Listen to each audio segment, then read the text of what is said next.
Hola, buenas tardes, buenos días, buenas noches, en donde quiera que se encuentren. Hoy estamos otra vez en Todo es Posible.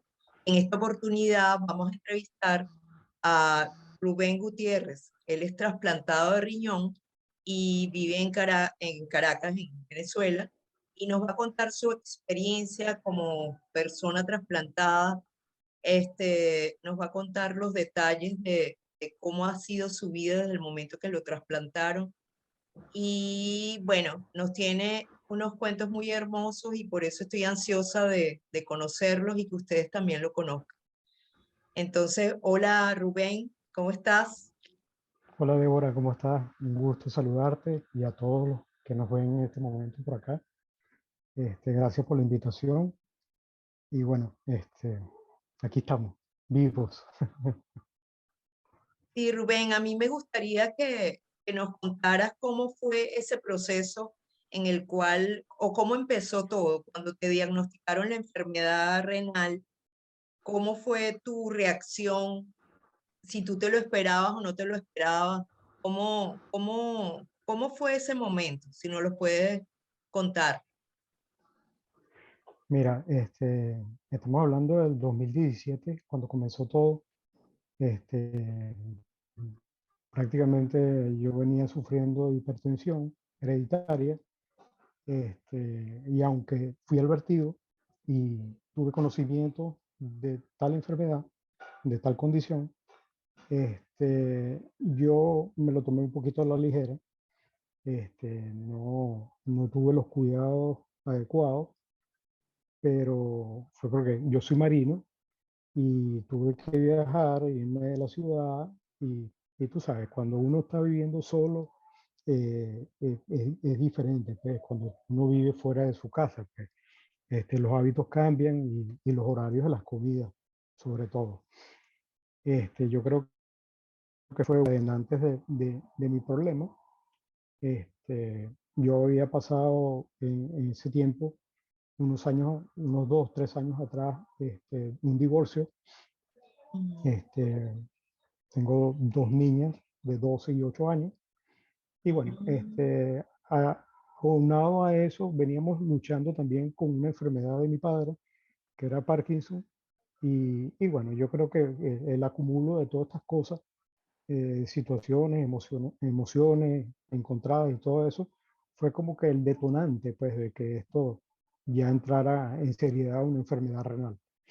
Este, bueno, sí, bueno, tuve un edema pulmonar bastante severo, el cual prácticamente me dejó sin respiración en un momento. Y bueno, gracias a Dios yo pude llegar vivo a un centro hospitalario donde me prestaron las atenciones necesarias y adecuadas para yo poder salvar. Recuerdo, como te decía en la antesala, pues, que duré alrededor de 20 minutos, por lo menos, sin respirar.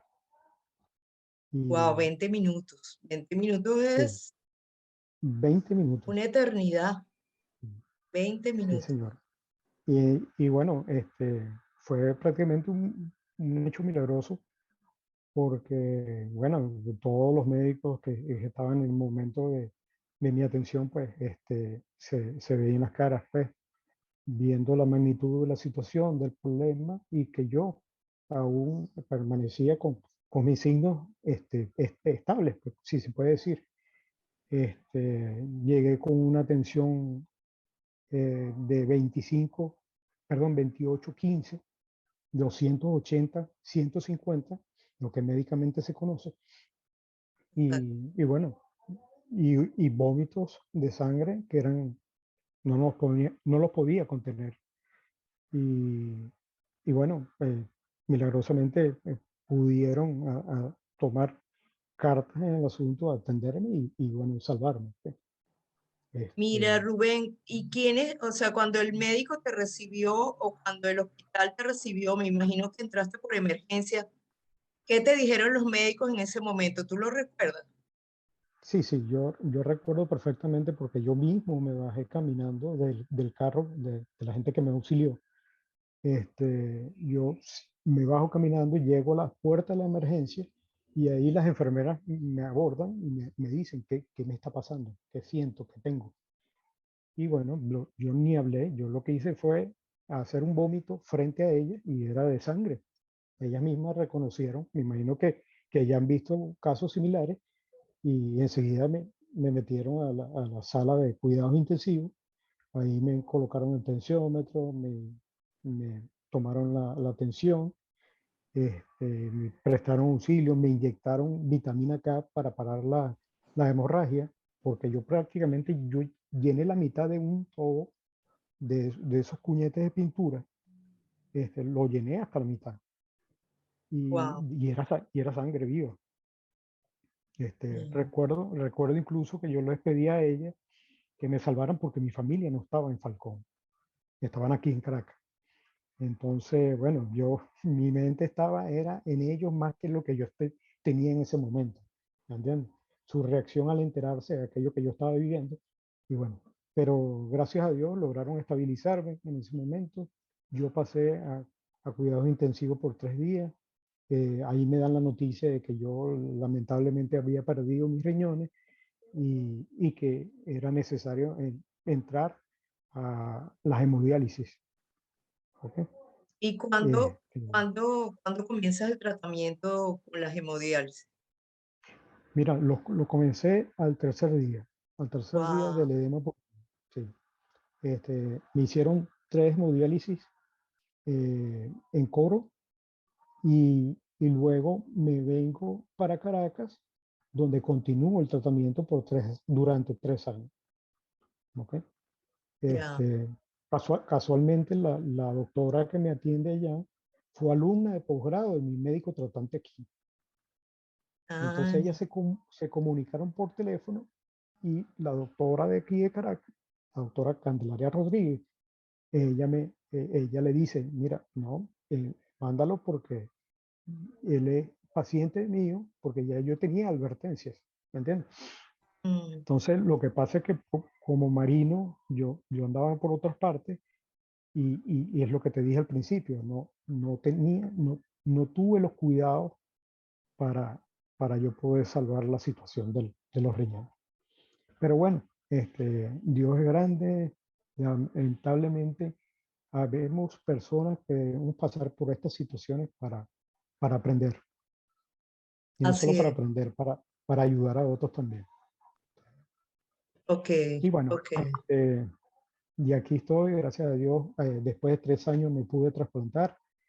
Una de mis hermanas me donó el riñón que necesitaba. Y bueno, pudimos lograrlo, gracias a Dios. Sí, Mira, Rubén, y ya me gustaría que me contaras un poco cómo fue el tratamiento mientras estuviste en diálisis. ¿Te sentías deprimido? Porque realmente que las salas de hemodiálisis son terribles, ¿no? sí. Em, em, ¿Fue fácil tu acceso vascular? ¿Te lo hicieron fácilmente? ¿Te hicieron tu fístula o te tuvieron que agarrar un catéter? ¿Cómo fue ese proceso? Mira, yo no tuve fístula. Ah, Yo llegué a diálisis y recuerdo que a mí me cambiaron los catéteres que tuve, me los cambiaron como 5 o 6 veces en ese mm, tiempo. ¿Me entiendes? ¿Por qué no me puse fístula? Porque yo pensé que mi trasplante iba a ser algo inmediato, ¿me entiendes? Entonces, la recomendación era que no me colocara el- el- la fístula si eso iba a ser pronto, ¿entiendes? Entonces, pero fueron 3 años, pero siempre le tuve un poquito de respeto y temor a colocarme la fístula. Yo decía, bueno, Dios, yo soy un hombre de fe, dame la fortaleza necesaria que yo necesito para aguantar esto. Ya cuando a mí me colocaban los catéteres, ya para mí ya eso era deporte, ¿entiendes? sí. Porque yo me aferré tanto a Dios. Yo decía, Señor, dame la fuerza para yo aguantar esto. Y yo eso no lo sentía. Mm, Yo me acuerdo que me los colocaban y yo decía, dale, dale. mm, ¿Te duele? Siente, sí, pero dale, lo necesito. exacto. Entonces, bueno, así fue y bueno, no fue necesario colocarme en la fístula. Pude lograr salir de eso. Durante las diálisis, pues como tú dices, se ven unas cosas bastante fuertes, pacientes, casos de casos. Vi fallecer mucha gente, eh, incluso de los que estaban cuando yo entré, eh, quedan como dos por ahí. Y te estoy hablando de mi horario, eran como 20 personas. Guau. Eh, sí, y bueno, pero lamentablemente las situaciones que se presentan en nuestro país no han ayudado a que estas personas logren su trasplante. Y Sí. bueno, y los cuidados, la desinformación, los tratamientos adecuados, todas esas cosas influyen mucho en la salud de los pacientes renales y otras enfermedades. Sí, sí, Sí, bueno, es bueno recordarle a la gente el video anterior justamente que se lo hice a nuestro compañero Reimer Villamizar, que nos echó el cuento de cómo está la situación en Venezuela. Justamente me doy cuenta que a ti te dan el diagnóstico en el año 2017, que es cuando justamente se suspenden los trasplantes en Venezuela. Entonces, digamos, ¿qué esperanza podías tener tú de trasplantarte?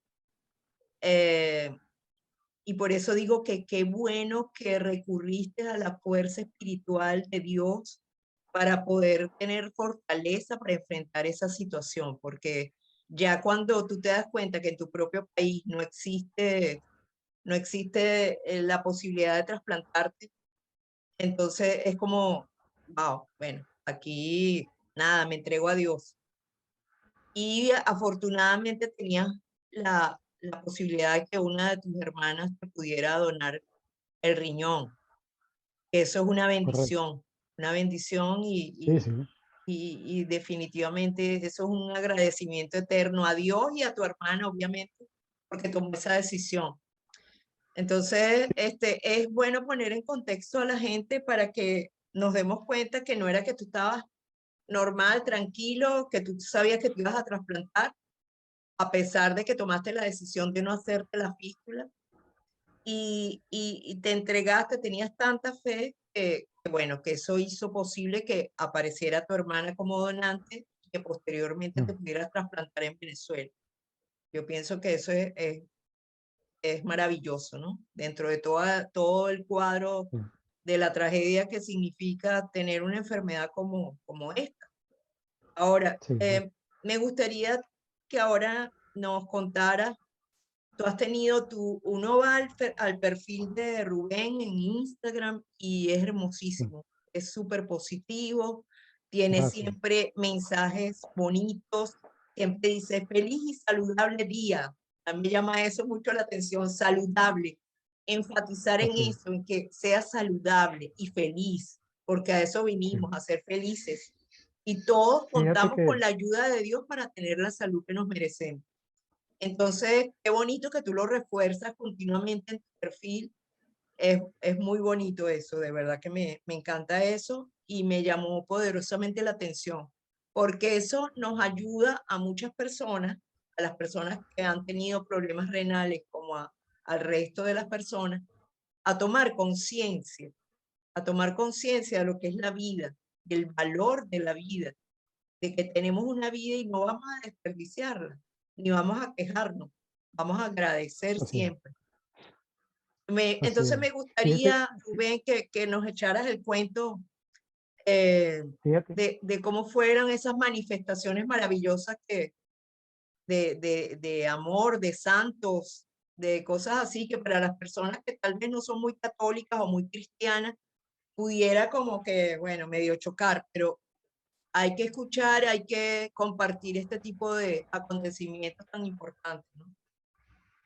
sí. Fíjate tú, yo cuando estuve en hemodiálisis, yo veía unos casos, como te decía, bastante fuertes y delicados, pero al mismo tiempo rezaba mientras yo estaba sentado en aquellos sofás donde nos hacían el tratamiento, pues. Y, y fíjate tú, yo no sé si recuerdas que a nosotros en oportunidades infecciosas nos daban unos escalofríos bastante fuertes que eran hasta incontrolables. Sí, Este, mira, muchas veces yo le entregué eso a Dios cuando lo sentía, y quienes me conocen, que me están viendo en este momento, saben que yo me revolcaba a veces en esos muebles, como no tienes idea del malestar y todo lo que producía eso. Y llegó un momento en que yo decía, Dios, tú sabes lo que tengo, y veía a otras personas que estaban ahí y estaban en peores situaciones, y yo agarraba la dipirona, que era el medicamento que nos colocaban para eso. Yo le decía a la enfermera, mira, ¿tú crees que esto lo podemos compartir entre dos? Porque yo no soportaba, mm, no soportaba, Débora, ver a otro paciente que estuviese peor que yo y yo me fuera a colocar una dipirona. ¿Entiendes? Entonces ella me mm, decía que no lo podíamos compartir. Entonces yo se lo entregaba a ella en sus manos y le decía, colócaselo al señor que está allá porque él lo necesita. Y yo lo que hacía era, Señor, tú sabes lo que tengo, sabes lo que siento y sabes lo que estoy haciendo en este momento. Y me entregaba. Y pensaba, lo visualizaba él en la cruz mm. y me sentía yo en esa posición. Y decía, aguanta, aguántalo y dedícaselo a Dios. Y eso era lo que hacía en ese momento. Y, Claro. y eso era mi medicina. Eso era mi medicina y mi aguante. Ahí me decían a mí, cuando yo llegaba, tú parece que no fueras un paciente renal. Porque Mm, yo llegaba, incluso, y perdona que te diga esta acotación y esta anécdota que tuve yo con las enfermeras, era que las enfermeras trataban como comúnmente conocemos, echando broma. mm, Y, y entonces, pero eso causaba cierta gracia y y cierta risa, que yo cuando veía esas caras de toda esa gente ahí riéndose, para mí eso era grandioso. ¿Entiendes? Yo les colocaba hasta música y les subía volumen, aún teniendo un papel ahí que decía no comer, no colocar música ni nada de eso. Yo no le hacía caso y les decía, déjame colocar música, por lo menos para cambiarle el momento a toda esta gente. claro. Y eso hacía, y eso hacía. Y bueno, cuando llegue el trasplante, pues yo aún teniendo mis pruebas de compatibilidad, eh, que me las hice en la central, donde todos nos las hacemos, Ujú. este, mira, yo teniendo mis pruebas de compatibilidad con mi hermana, hice rechazo al riñón. Ay, wow. Este, sí, y ellos hicieron un plan B, que fue con un procedimiento, que es un plasmaféresis que hacen.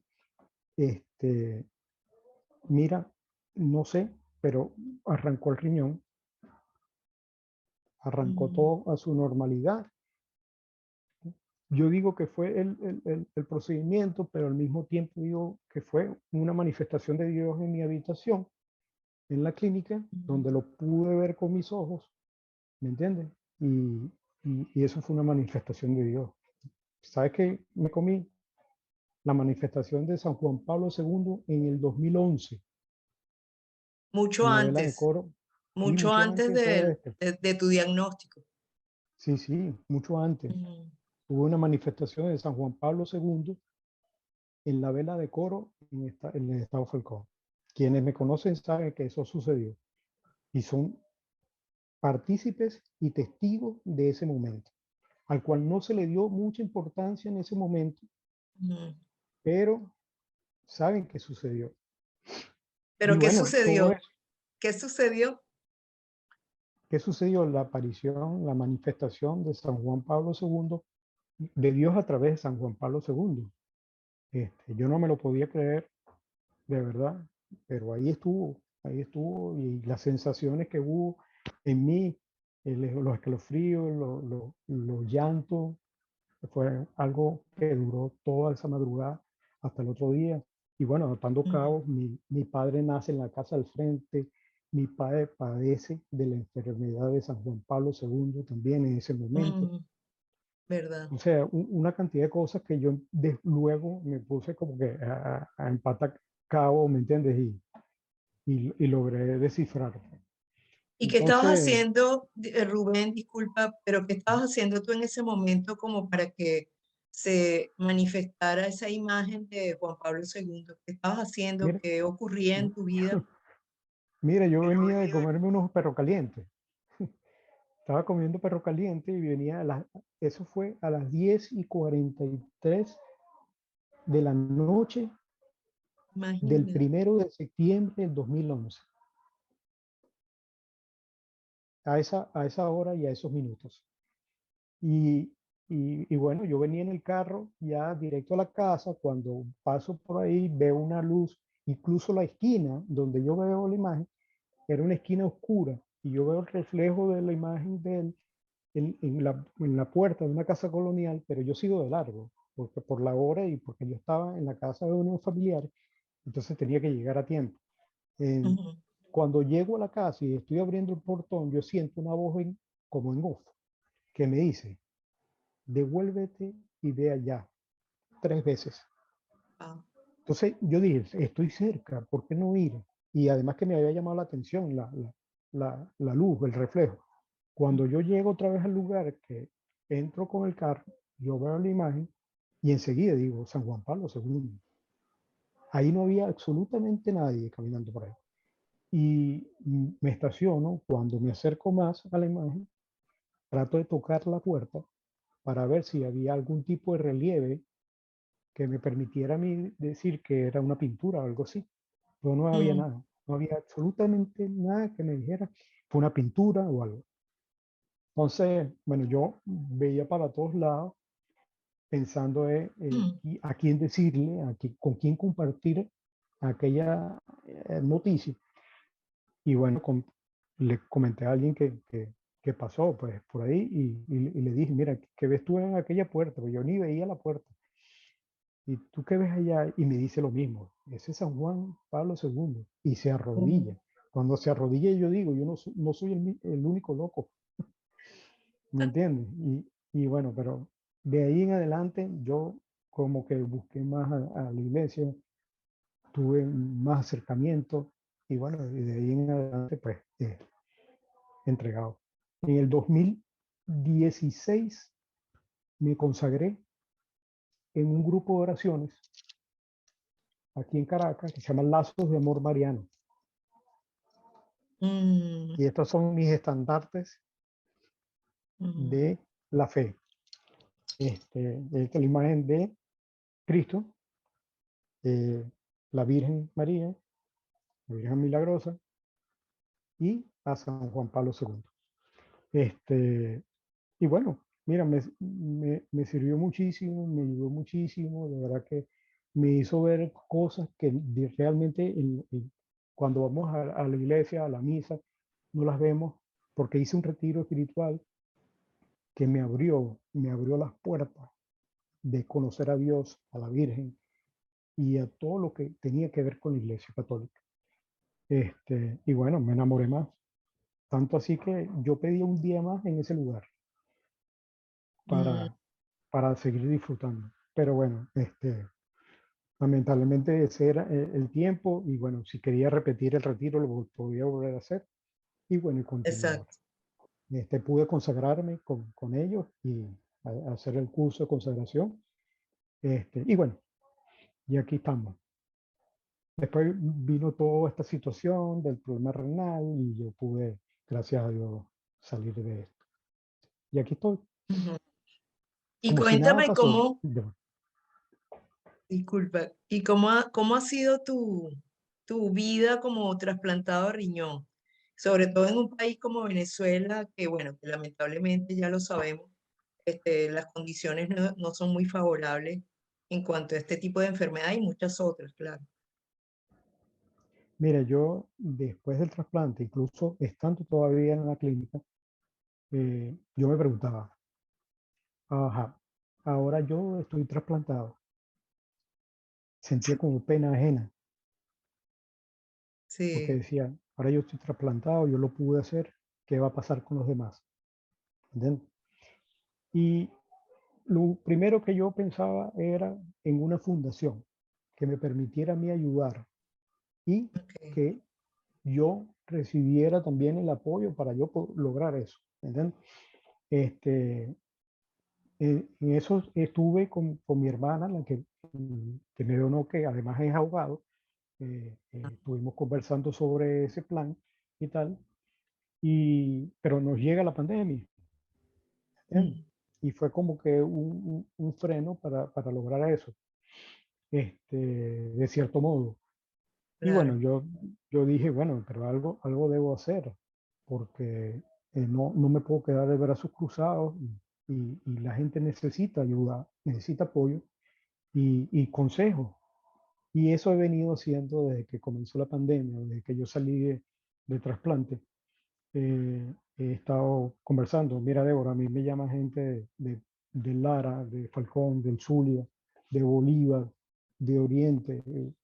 Increíble la cantidad de gente que me llama y me escribe para preguntarme cada detalle, algunas de qué hacer, qué comer, todas aquellas cosas que es por el cual yo te digo que hay una desinformación total, para los pacientes, que no es solamente el problema de que no se han reactivado los trasplantes o que no se ha reactivado la procura de los órganos, es también trabajarlos desde la base, que es desde el momento en que comienza la enfermedad, ¿me entiendes? En los centros de diálisis, ¿me entiendes? Del país, y brindarle esa información a todas las personas que padecen de ella, ¿me entiendes?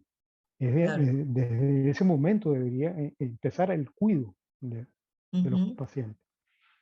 Y O sea bueno, que digamos que tú no has necesitado, prácticamente pudiéramos decir que no has necesitado una fundación establecida, sino que ya tú estás cumpliendo con ese servicio de informar, de apoyar, sobre todo la parte sí, sí, sí, emocional de las sí, sí, personas que están en la misma condición que uno, pues, o que están en diálisis, o que están trasplantados, o que están diagnosticados y todavía no han comenzado la diálisis.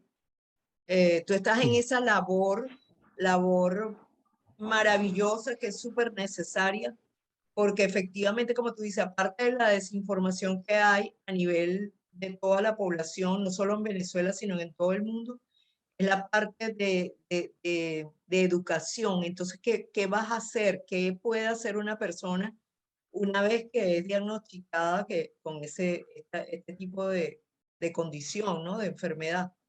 claro. Entonces, mira, Y qué bonito lo que cuentas, qué bonita la labor que estás haciendo. Y yo pienso que las redes sociales ahorita ayudan muchísimo, eh, porque son libres, pues, digámoslo así, es como que tú puedes apoyar a mucha gente. Fíjate qué cantidad de noticias negativas ocurren todo el tiempo que uno ve en las redes sociales y qué importante es de repente ofrecer otro tipo de noticias que te dé esperanza, que te dé ánimo, donde puedas enfrentar la vida de otra manera. así Tú es, con la condición que tienes, pues estás realizando una labor hermosa y eso hay que decirlo y te felicito por eso. Y de gracias. verdad que por eso es que me dio ganas de hablar contigo y de conocerte también a través de esta entrevista, porque sé que muchas personas se pueden sentir motivadas, ¿no? De verdad que te agradezco mucho el contacto y me gustaría que despidieras, de qué manera puedes despedir, darle esperanza tanto a la gente trasplantada o que tiene relación o familiar con una persona trasplantada en diálisis, como al resto de la población que pudiera escuchar este video, escuchar y ver este video. Mira, lo primero que yo recomendaría a las personas, pues, a quienes nos ven y si pueden ser portavoces de lo que voy a hacer, a decir es que vayan a los médicos, no tengan miedo, es mejor prevenir que lamentar. Y si podemos diagnosticar con antelación, va a ser mejor. Hay probabilidad de revertir lo que está sucediendo. Eh, mira, preguntar lo que se les pase por la mente, no se cohíban de nada. Ustedes no tienen por qué saberlo todo, ¿entiendes? Exacto. Y saber que no es solamente hacerse las diálisis, es una serie de cosas que van de parte del paciente, de concientizarse, de leer, de informarse, para que esas diálisis sean óptimas. Los exámenes en laboratorio no deben ser cada 2, 3 meses, eso tiene que ser por lo menos 1 o 2 veces al mes, porque de eso depende de cómo están saliendo las hemodiálisis, ¿entiendes? Claro, Y cualquier detalle, obviamente, informarle pues a las mismas personas que le hacen estos tratamientos, porque ellos son responsables de eso, ¿entiendes? Entonces, mira, y tener mucha fe, buscar a Dios, ayuden al prójimo. Mira, yo me hice como un lema de sanación, que era tener fe en Dios, amar ujú, y ayudar al prójimo, en, así estemos en peores condiciones que ellos. ¿Entiendes? No hay sí, motivo ni razón para no ayudar. ¿Entiendes? sí, Y bueno, yo pienso que es así, pues. Y mira, adelante. También aprovecho la oportunidad antes que terminemos de, de sensibilizar los corazones de las personas que tienen en sus manos las decisiones de este país tan hermoso que tenemos, de que hoy somos nosotros, o ayer fuimos nosotros, hoy son otros, pero mañana puede ser uno de ellos. sí. Tiene familia, métanle la mano a esta situación porque cada vez están aumentando los casos y se hacen más difícil, ¿me entiendes? Y también ahora se está unando la situación de los medicamentos, que también están Ujú, escasos. sí. Y si nosotros como trasplantados no tomamos los medicamentos de inmunosupresores, nosotros perdemos el injerto. Después de tanto esfuerzo y tantas cosas que hemos pasado, me parece injusto que eso suceda Así totalmente. es, así es. Y bueno, Débora, Bueno, aquí seguimos, aquí vamos a estar, siempre a la orden, siempre a la mano. Quienes quieran escribirme, también mi cuenta está a disposición, Rubén GR77 por Instagram. Y bueno, por ahí podemos conversar. Te agradezco ujú, a ti por invitarme a tu programa. Bastante grato y un ujú. placer haberte conocido también. Gracias. Y bueno, espero exista y haya una segunda oportunidad también Claro que sí, para, siempre, para seguir siempre. contando algunos que otros detalles que se hayan escapado por ahí. No, sí, sí, siempre hay cosas que decir y este tema, como yo lo decía en el programa anterior, da para mucho, porque lamentablemente no estamos, ni siquiera los médicos están bien informados acerca de lo que significa un Así es. trasplante de un órgano tan importante como es el riñón, que todos los órganos son importantes, pero el riñón es wow, cuando te das cuenta de la cantidad de cosas que hace y que uno se ve limitado cuando está en una diálisis y después cuando recupera la función renal con un riñón trasplantado, donado por alguien, un familiar, es de verdad es como valorar más la vida, lo que hablábamos antes, valorar la vida, valorar cada respiro, valorar el comer, el saborear, el caminar, o sea, toda la vida es un milagro constante, es un milagro. Entonces, eso es lo que tenemos que tener en cuenta siempre, siempre que estamos rodeados de milagros, que somos el milagro vivo. Y nosotros, las personas trasplantadas, pues tenemos como ese compromiso de que gracias a alguien, en mi caso fue un donante de cadáver, a alguien Mm, desconocido totalmente para mí, yo estoy aquí hablando, viviendo, sintiendo. Y bueno, de verdad bueno, que te agradezco mucho porque nos has tocado el corazón con todo tu testimonio. Dios te bendiga grandemente, que tengan todos un bendito y saludable día y bueno, Amén. mucha fe y fuerza. No se dejen vencer por nada, ¿ok? Ok, Cuando sientan un dolorcito, un malestar, me voy a parar, ¿ok? Y bueno, ok, gracias Rubén, gracias por estar, gracias por compartir. gracias Saludos, a ti. saludos. Saludos.